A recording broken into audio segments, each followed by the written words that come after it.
Oke everybody, what's up? Welcome back to me, Rafael Vianto di Vian Motovlog.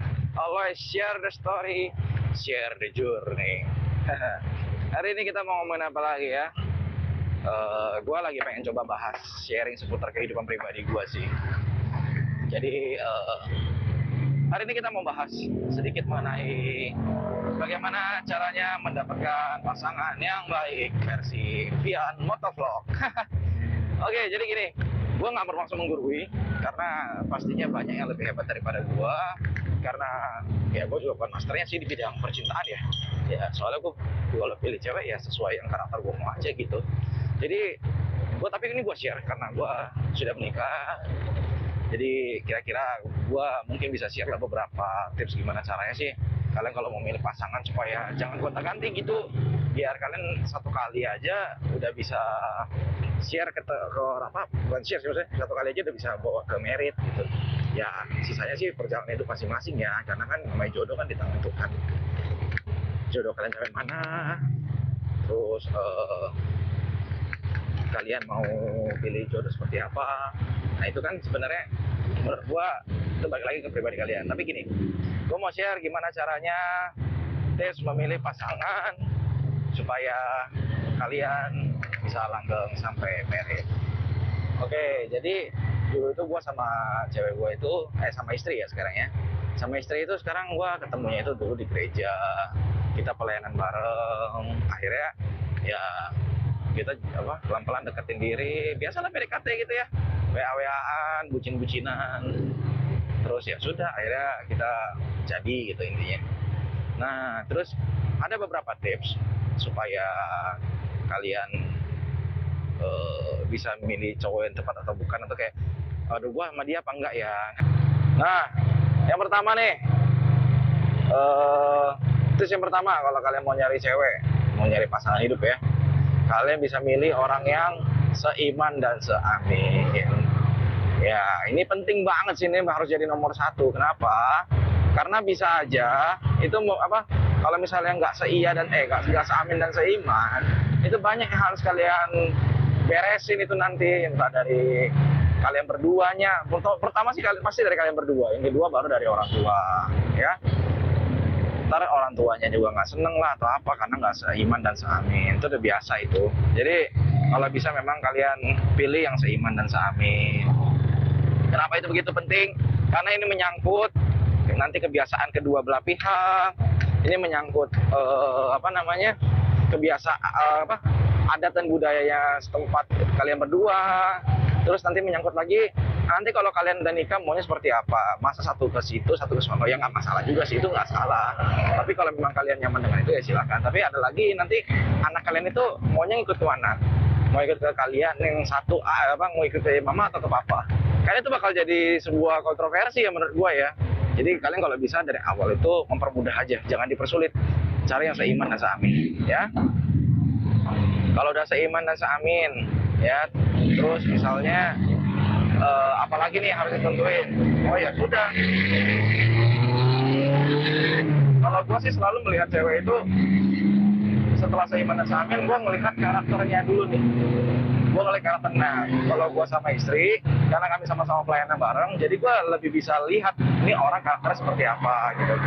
Kebetulan sih, kalau istri sih karakternya pendiam ya, walaupun ya mungkin gue nggak gitu suka sama karakternya pendiam, tapi gue bisa merasakan aura yang kalem. Nah ini, gue suka cewek yang kalem nih.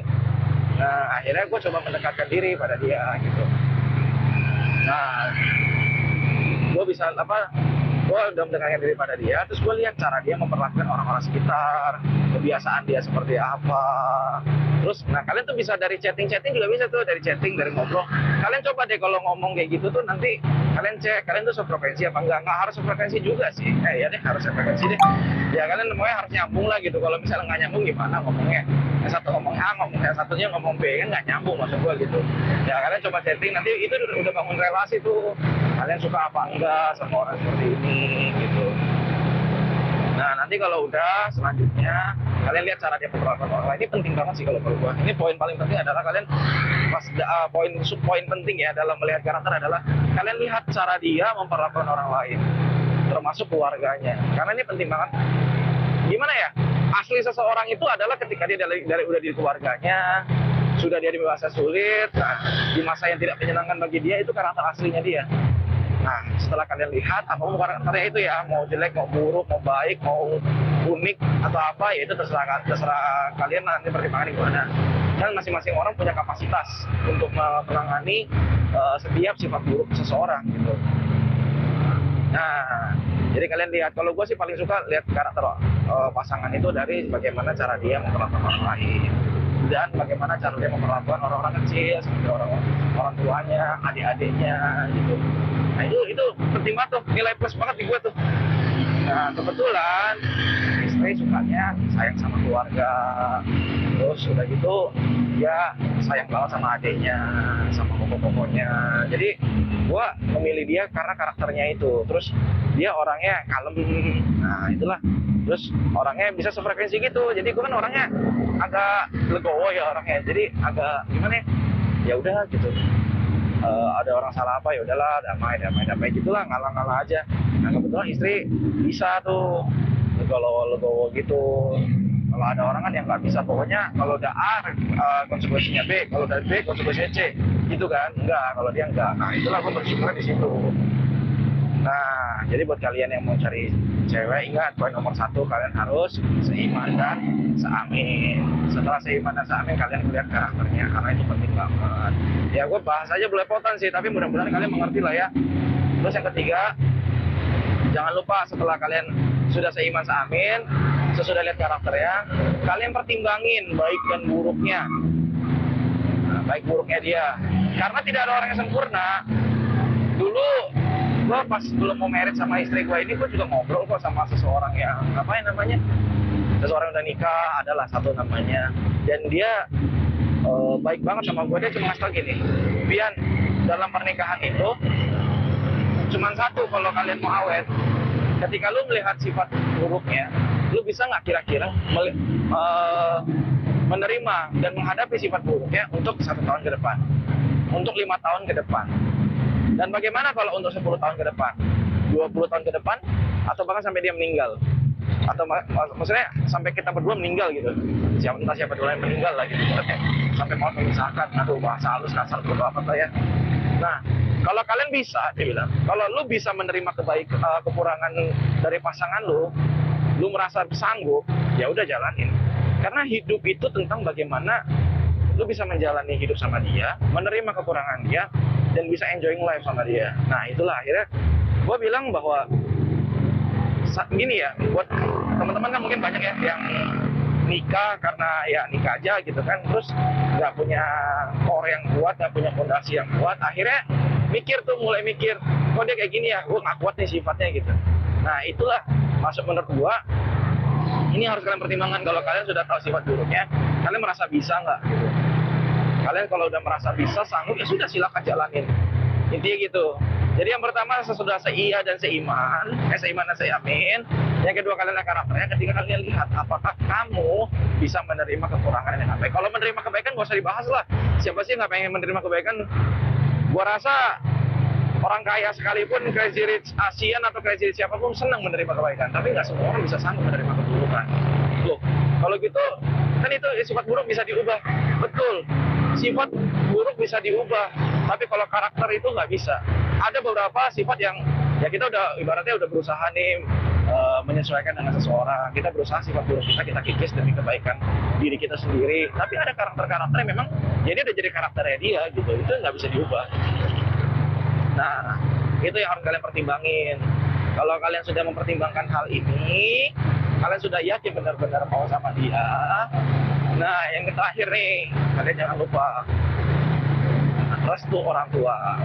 Kenapa gue taruh restu orang tua di nomor 4? Karena menurut gue begini, ya ini prinsip gue ya. Gue nggak bisa memaksakan semua orang prinsipnya harus sama kayak gue. Nggak, kalian punya prinsip sendiri, ya sudah. Tapi ini gue berpendapat pribadi aja, ya.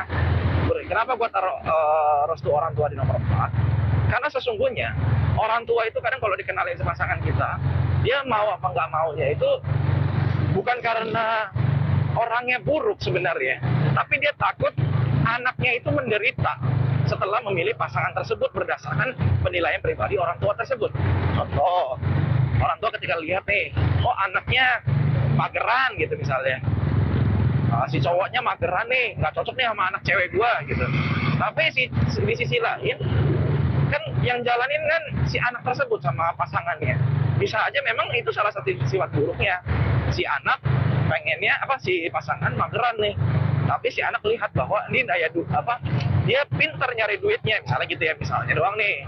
Dia pintar nyari duitnya tapi dia mageran. Jadi dia bisa tuh cuma di rumah doang, dia bisa ngasilin duit. Kan sekarang banyak ya orang kayak gitu ya, kerja dari rumah terus ngasilin duit banyak. Gue juga pengen sih. Ya Tuhan, saya bosan miskin, bisa bikin saya kaya gitu. Ada belepotan gue ngomong. Oke, nggak penting.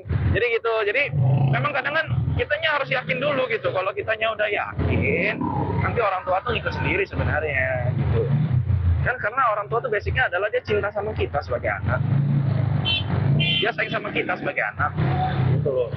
Jadi dia cuma nggak mau kita kenapa-napa. Nah, tugas kita untuk memenangkan restu orang tua adalah dengan cara kamu meyakinkan dan menjalani. Jalanin aja kehidupan sehari-hari, gak usah dibuat-buat, gak usah kayak dijilat supaya orang tua tuh mau sayang sama kita, tuh nggak perlu gitu menurut gua. Nggak perlu dijilat gitulah. Orang tua juga bisa lihat aslinya, karena gimana ya? Gue ketika lihat orang yang ya kayak gue, misalnya gue ngeliat ponakan gue atau ngeliat siapa gitu ya, terus dia cerita pengalaman dia, hal-hal kayak gitu, terus atau kita tahu nih misalnya dia bohong atau enggak gitu kan. Nah kita tuh ya orang yang lebih berpengalaman tuh nggak bisa dibohongin gitu loh. Ya memang mungkin zaman sudah berbeda, tapi pengalaman hidup nggak pernah bohong gitu. Nah jadi sisanya sekarang terserah, sisanya kalian tinggal meyakinkan orang tua aja. Gue sendiri juga berasal dari keluarga yang orang tua gue susah menerima pasangan sih tadinya, tapi pelan-pelan mereka bilang bahwa ya ini yang jalanin kalian, kalau kalian sudah bahagia ya sudah, mama cuma nggak mau kamu ya ngerasa susah nantinya gitu-gitu. Tapi pasangan gue tuh sabar banget buktiin cinta dia gitu misalnya. Akhirnya nyokap juga baik-baik aja, pelan-pelan Tuhan sendiri yang membuka matanya nyokap untuk bisa kayak, oh ya anak cewek ini layak untuk sama gua gitu, anak sama anak gua gitu gitulah. Orang tua tuh punya mata, punya hati, nggak bisa dibohongin. Itu aja sih menurut gua. Jadi kalau lu tulus gitu ya, lu pacaran tulus, baik-baik aja gitu, kasih pengertian bahwa orangnya seperti ini, ntar pelan-pelan orang tua tuh lulus sendiri. Nah dari situ lalu baru dapat restu orang tua.